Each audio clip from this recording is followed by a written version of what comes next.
नमस्कार। जब अमेरिका के राष्ट्रपति कह रहे हों कि ईरान के सुप्रीम लीडर आयतुल्लाह खामनेई बिना शर्त सरेंडर करें, जब ट्रंप कह रहे हों कि उनको पता है कि खामनेई कहाँ हैं और ईरान के आसमान पर उनका पूरी तरह से कब्जा है, और जब इजरायल ये कह रहा कि ईरान को ख़त्म कर देना अब उसके लिए इकलौता मिशन है, इस बात की वो बार बार मुनादी कर रहा हो, उस वक्त ईरान के supreme leader Ali Khamenei x पर पोस्ट करते हैं और इस पोस्ट में जो कुछ भी लिखते हैं वो गज़ब का है और उसमें कई तरह के मैसेज हैं। 85 साल की उम्र में उनकी हिम्मत, हौसले और लड़ने के जज्बे को आप इस ट्वीट में देख सकते हैं। खामनेई ने ट्वीट किया है कि द बैटल बिगिंस।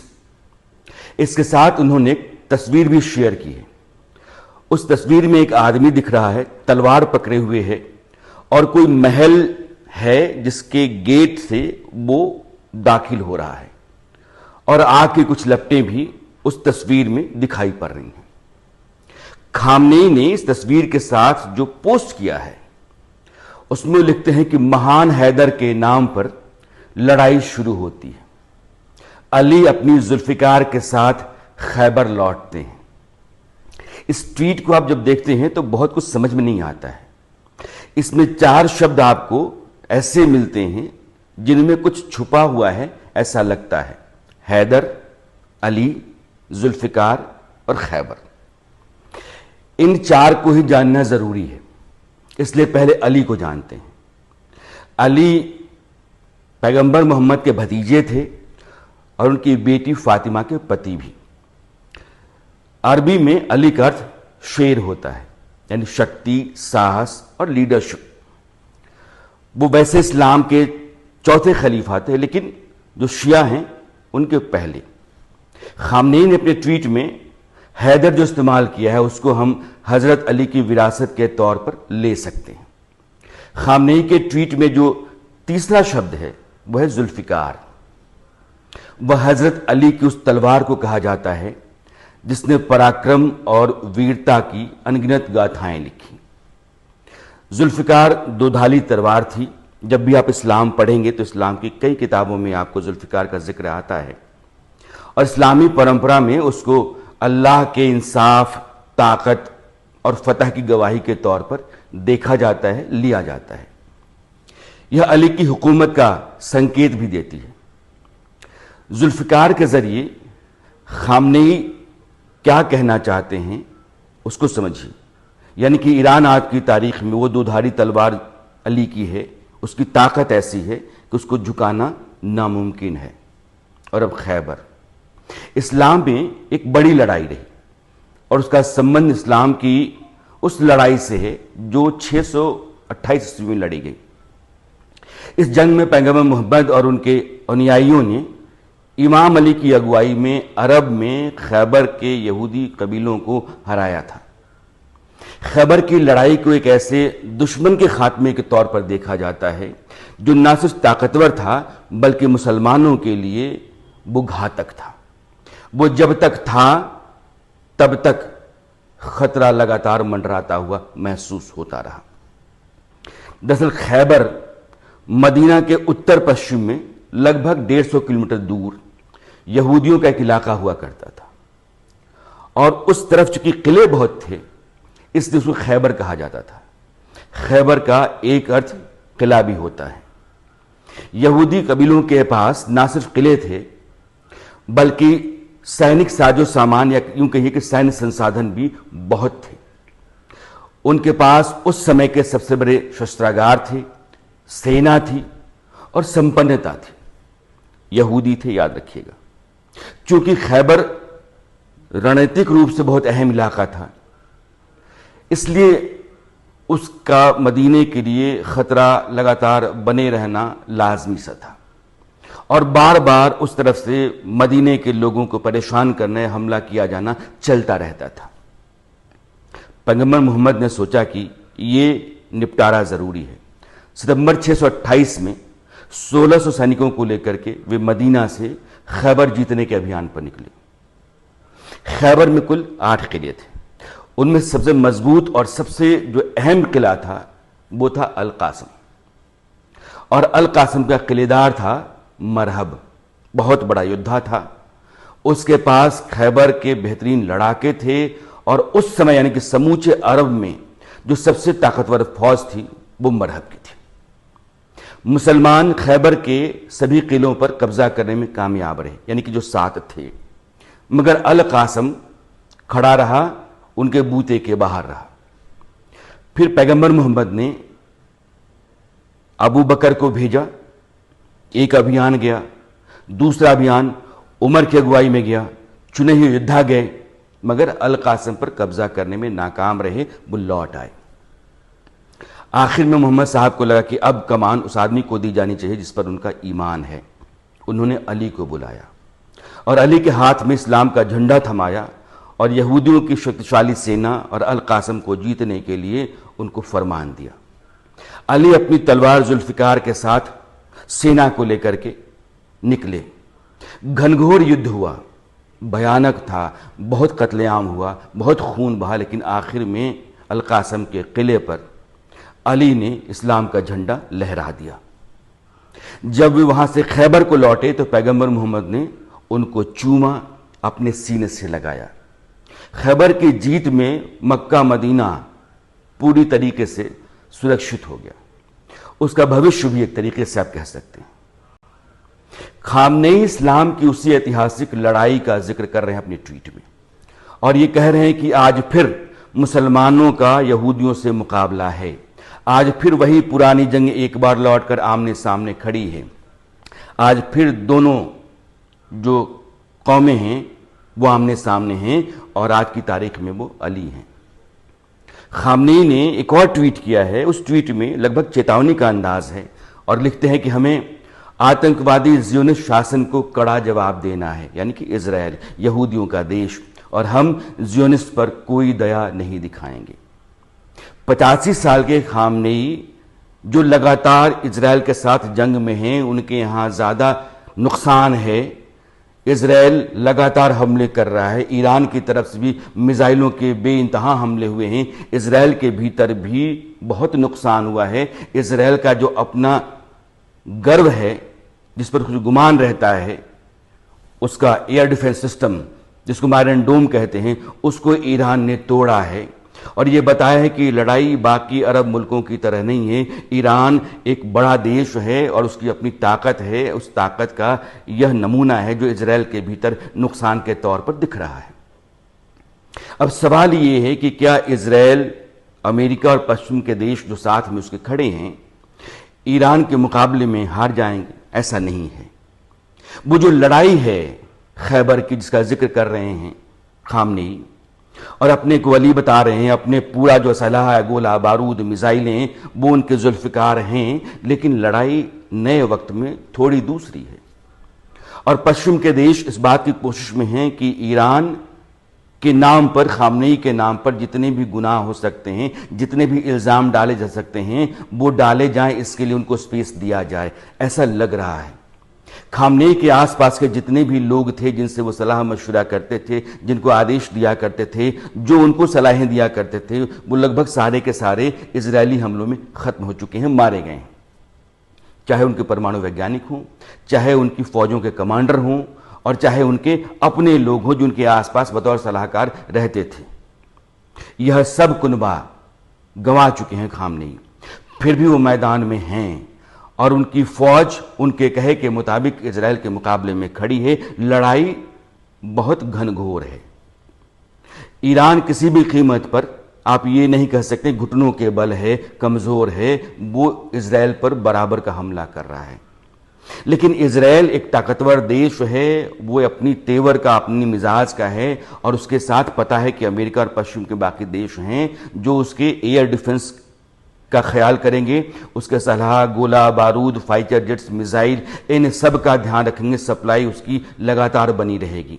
इसलिए मैदान में वो हार नहीं सकता है। जंग में आखिरकार जीत उसकी होगी। लेकिन सवाल ये है कि अगर डोनाल्ड ट्रंप कहते हैं कि ये पता है कि खामनेई कहां है, लेकिन अभी नहीं मारेंगे, वो बिना शर्त सरेंडर कर दें और खामनेई अब सरेंडर करने की हालत में नहीं है। वो कह रहे हैं कि द बैटल बिगिंस।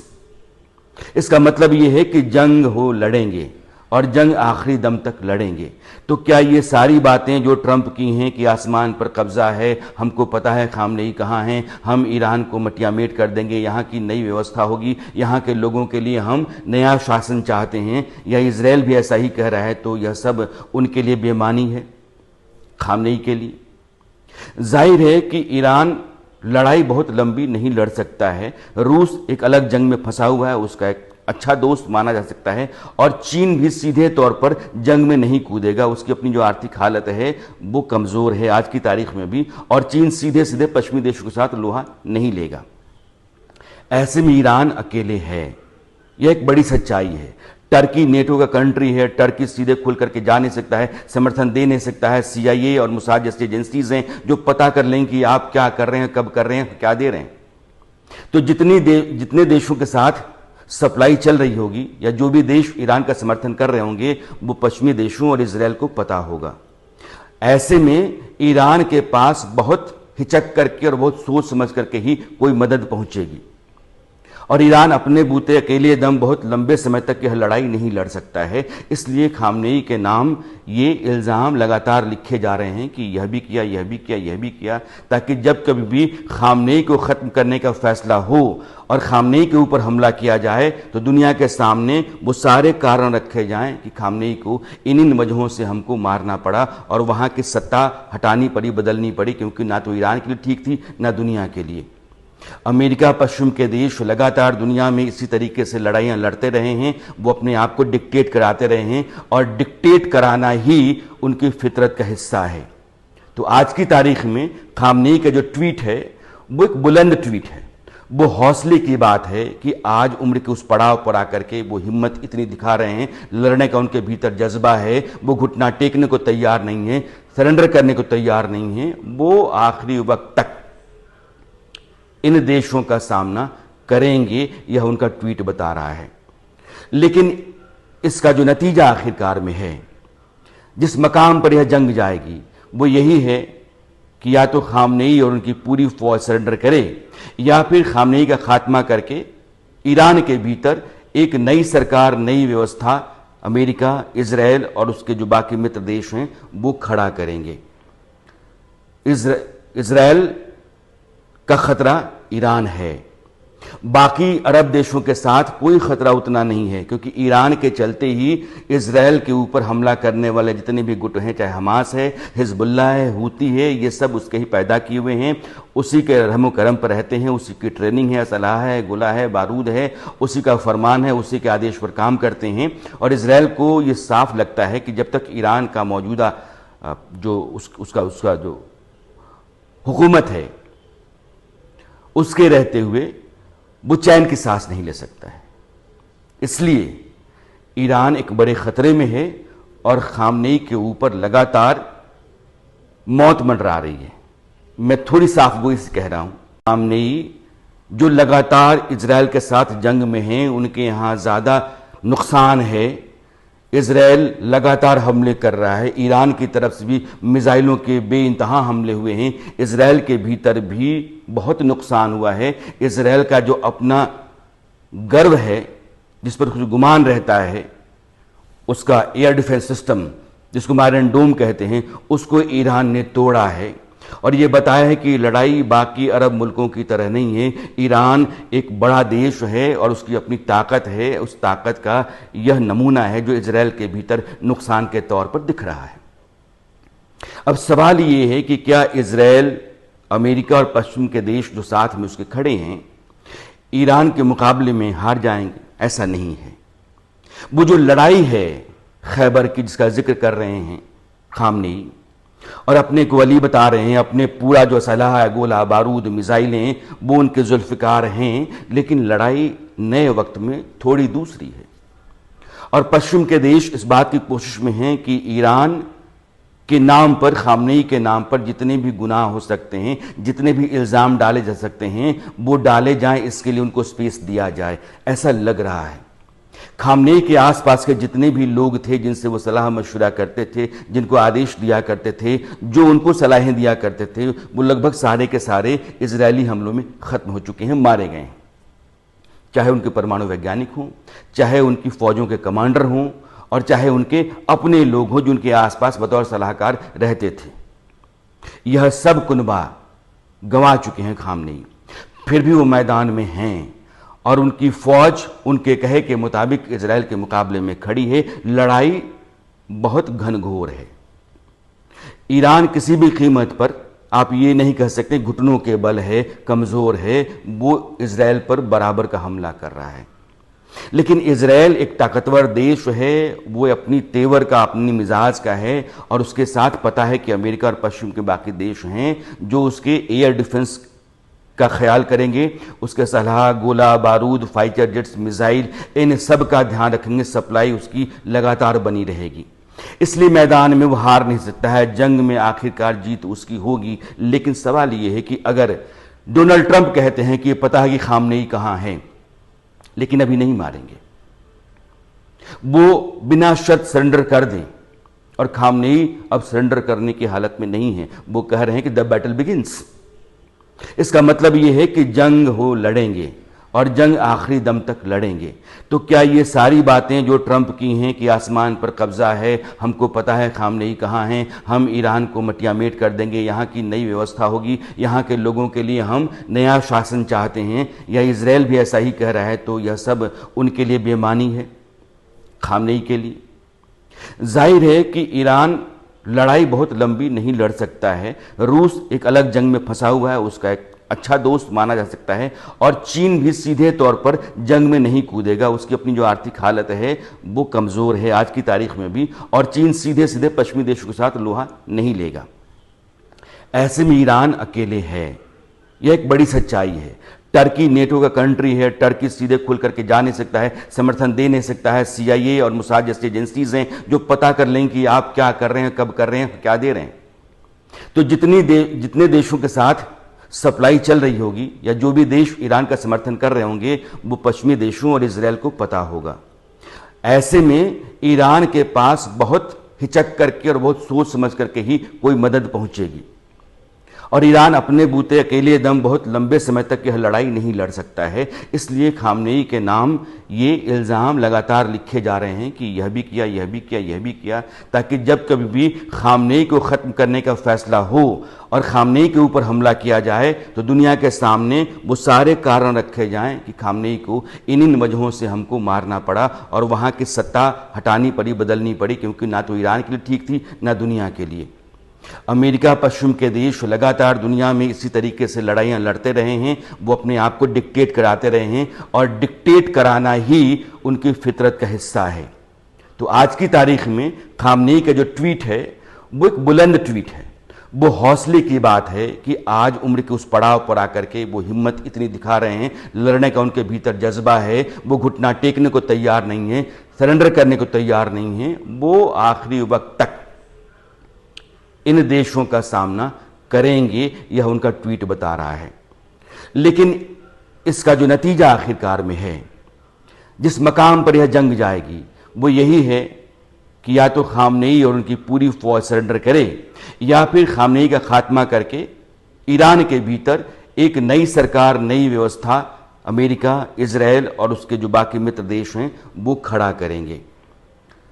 इजराइल का खतरा ईरान है, बाकी अरब देशों के साथ कोई खतरा उतना नहीं है, क्योंकि ईरान के चलते ही इजराइल के ऊपर हमला करने वाले जितने भी गुट हैं, चाहे हमास है, हिजबुल्लाह है, हूती है, ये सब उसके ही पैदा किए हुए हैं, उसी के रहमो करम पर रहते हैं, उसी की ट्रेनिंग है, सलाह है, गोला है, बारूद है, उसी का फरमान है, उसी के आदेश पर काम करते हैं। और इजराइल को ये साफ लगता है कि जब तक ईरान का मौजूदा जो उसका जो हुकूमत है उसके रहते हुए वो चैन की सांस नहीं ले सकता है।